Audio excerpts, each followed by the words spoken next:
Hello friends, వచ్చేసా war 2 గ్లిమ్సా teaser. ఇది టీజర్ని అయితే రిలీజ్ చేశారు. నిజంగా బాలీవుడ్ని చూసి మన వాళ్ళు చాలా చాలా చాలా నేర్చుకోవాలన్నమాట. చెప్పిన టైంకి రిలీజ్ చేశారు. 11ంటికి వస్తుంది అని చెప్పి ఒక టైం చెప్పారు. ఆ టైంకి అయితే దింపారు. నిజంగా టీజర్ అయితే పగిలిపోయింది, పేలిపోయింది అనేటటువంటిది చాలా చాలా చాలా చాలా చిన్న పదాలు అయితే ముందైతే మనం చూద్దాం. చూసిన తర్వాత దీని గురించి డెప్త్ మాట్లాడుకునేటటువంటి ప్రయత్నం చేద్దాం. Let's dive in.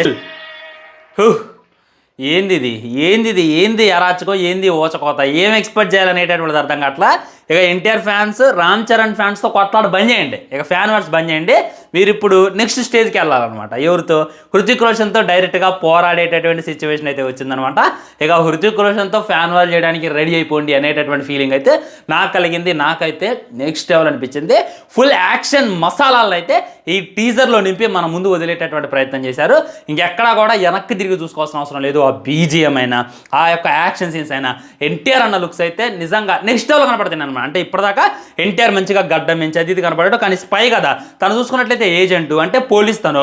సో ఒక రకమైనటువంటి గడ్డం చేసుకోవాలి, ఒక రకంగా కటింగ్ అయితే చేసుకోవాలి. అలా కనపడుతున్నావు అని చెప్పి క్లారిటీగా అర్థమవుతుంది.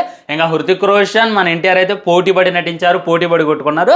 హృతిక్ ఒక్కొక్క చోట ఎన్టీఆర్ని డామినేట్ చేసేలా కనపడుతుండో, మన ఎన్టీఆర్ ఒక్కొక్క చోట హృతిక్ని డామినేట్ చేసేలా కనపడుతుండో. ఏది ఏమైనప్పటికీ తనైతే వార్నింగ్ ఇస్తాను అనమాట. నా గురించి నీకు తెలియదు, కానీ నీ గురించి నాకు బాగా తెలుసు.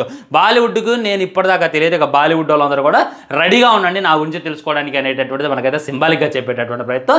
నెక్స్ట్ లెవెల్ అంటే నెక్స్ట్ లెవెల్ ఉంది. ఎక్కడా కూడా వంక పెట్టేటటువంటిది లేదు. వెయిట్ చేసి చూడాలి. బాలీవుడ్ వాళ్ళని చూసి మనం చాలా నేర్చుకోవాలి. ఇన్ టైంలో రిలీజ్ చేశారు, ఈక్వాలిటీని అయితే మేనేజ్ చేశారు. క్లైమాక్స్లో కూడా ఒక పెద్ద ఫైట్ అయితే పెట్టారని చెప్పి ఇంకా క్లారిటీగా అర్థమవుతుంది. దీని గురించి ఇందులో మాట్లాడలేను, ఇంకో వీడియో చేస్తానమాట.